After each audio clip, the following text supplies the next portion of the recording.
L-għada l-11 persuna tresqu l-qorti f'kas li nibet minn inkjesta maġisterjali dwar operat fil-kumpanija li tippubblika Times of Malta, il-ġurnalista esperjenza Xavier Balzan kiteb dwar kif dak li seħ tefaw kull dawl fuq l-operat ta' din il-gazzetta u l-kumpaniji li jmexxuha. Fil-Malta Today, Xavier Balzan kien ċar ħafna meta kiteb kif Mabel Strickland qed titqalleb fil-qabar tagħha. Jekk hemm parti li ħarġet feruta minn dan l-iżvilupp hija t-Times. Kiteb Balzan li fakkar kif għal ħafna it-Times of Malta setet kienet simbolu ta' midja ħielsa.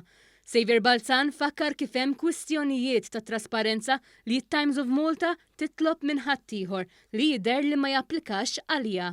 Hawn irrefera għal inkjesta interna tal-2016 li saret wara allegazzjonijiet fil-konfront ta' Adrian Hillman, ex-direttur maniġerjali u li sal-lum inżammet moħbija.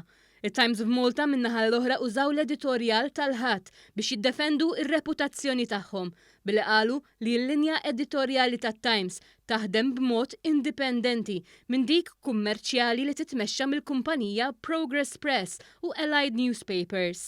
Fl-artiklu tiegħu imsemmi minn se jitfa' l-ewwel ġebla, Balzan jirreferi wkoll għal figura tad-deputat nazzjonalista Mario De Marco li għandu rwol fi Strickland Foundation li hija shareholder ewlieni tal-kumpanija li tmexxi t-Times.